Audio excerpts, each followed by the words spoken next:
Text messages are literally a crime against logic. You type something on your phone, and in just a few seconds, it gets to the other side of the world. How did it travel through the air thousands of kilometers so quickly? By nothing.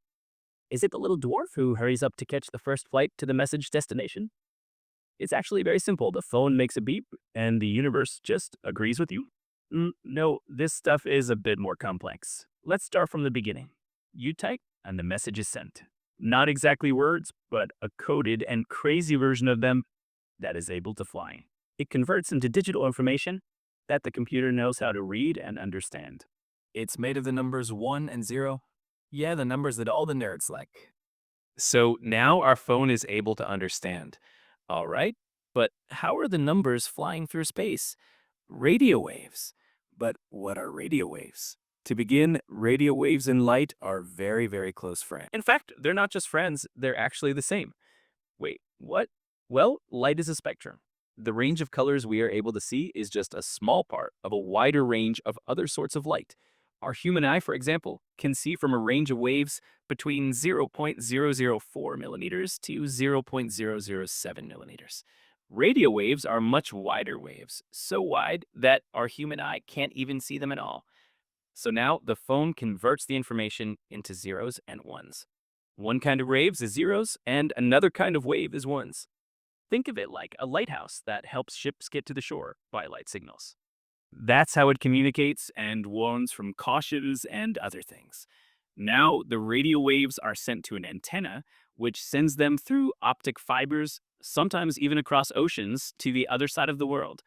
And then the same process as at the beginning happens, just in the opposite order, from the optic fibers to the antenna to your phone. And then you get the message. Okay, now we know how it works. Cool. But now we have some questions to answer. First, how does the message know where to go? There are so many optic fibers, so many antennas. Does it try all the options? The answer is a bit surprising. In fact, without you knowing it, your phone is sending a message to the nearest antenna every 2 to 10 seconds.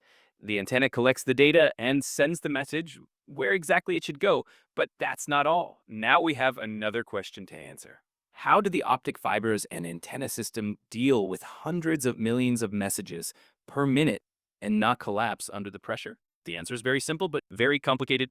Confusing? Let me explain. In order to deal with all the load, there are millions of antennas around the world and tens of millions of optic fibers.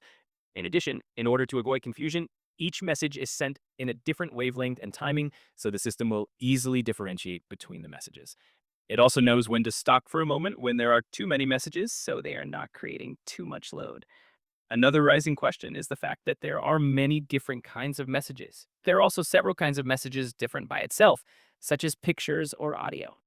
The answer is that in order to recognize the type of the message, each message is sent with an added code that is specifically recognized with this kind of message. So, nice. It took you 3 minutes and 23 seconds to understand how the message is jumping from one side of the world to the other side of the world. So, if you like the video, I'd really appreciate a subscription and maybe even a like and comment if you have the energy to do so.